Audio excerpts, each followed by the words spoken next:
За сайн байцгаана уу. Би Таманако эмнэлгийн уламжлалын засгийн их эмч биелэгт байна. За тэгэхээр та бүхэндээ юуны түүнд өвчнөөс хэрхэн урьдчилан сэргийлэх вэ?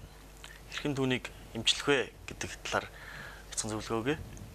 Тэгэхээр өнөөдөр бол хамгийн түгээмэл өвчин болох нурууны усны суулт, нурууны суулт, хүзүүний шохоожилт гэдэг талаар ярив. Тэгэхээр нурууны суулт гэдэг маань бол ерөөсөө 10-аас 15 жилийн өмнө бол их харьцангуй нас нь бол ахмын настай хүмүүст, хижээл насны хүмүүст тохиолдог байсан. Тэгэхээр одоо 45-50-аас дээш насны хүмүүст бол тохиолдог гэсэн. Одоо өнөөгийн нийгэмд бол эрс залуутсан байгаа. 20-25 насны хүмүүс бол нурууны суултаа болох, хүзүүний суултаа, хүзүүний мөрөөлт, дискний гүдэлт гэдэг бол бий болдог болсон байна. Тэгэхээр энэ маань бол ямар хор уршигтай, ямар хуу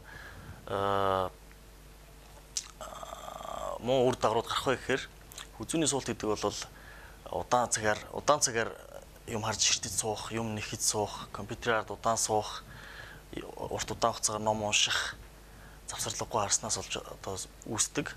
Зарим тохиолдолд бол гэмтлээс болдог. Автосч байд юм уу? Ямар нэгэн аваар ослоос болж болдог.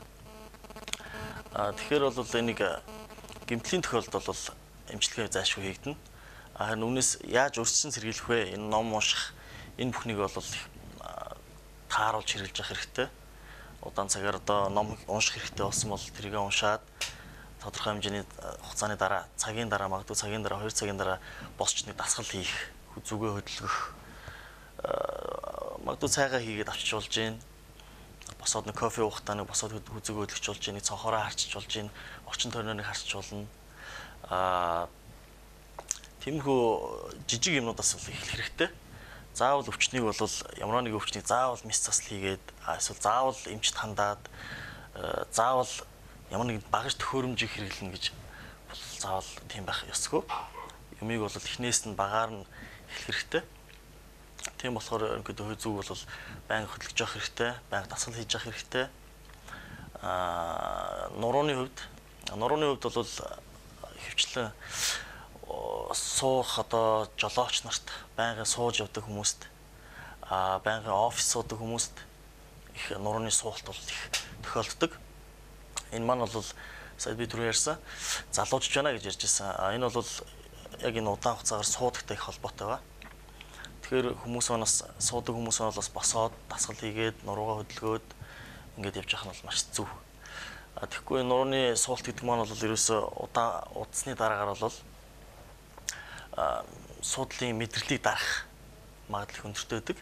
Суудлын мэдрэлийг дарснаар бол хөл бадарах, чинрэх, удаан хугацаа өнгөрөх юм бол дагаж өвдөх, сүүлдээ хөл маань хөдөлгөд их бэрх болох, нуруугаар татаж өвдөх, иймэрхүү бол хүндрэлүүд их гардаг. Энийг бол гарахаас өрсөн сэргийлэхгүй бол мис засал хийн. Мис засал хийнэ гэдэг бол маш хортой, маш хүнд мис засал гэдэг болохоор энийг бол аль болох баг дээрээс нь өөрсдөө гэрийн нөхцөлд, ажлын нөхцөлд эмчлэх нь зүйтэй. Тэгэхээр бол урьдчилан сэргийлэх гэсэн үг юм бол ойрхон хөдөлгөөн хийж явах хэрэгтэй. Сууж, босох, нааш цаашаа хөдөлгөх. Гэхдээ бидрийг одоо бага байхад сургуульд бол биеийн тамирын хичээл дээр заадаг байсан. Энэ бүгд бол ерөөсөө л тэр бүгдээс л урьдчилан сэргийлэх юм байна. Тэгэхээр та бүхэндээ бол хөдөлгөөнөө сайн хийж байл гэж зөвлөмөр байна.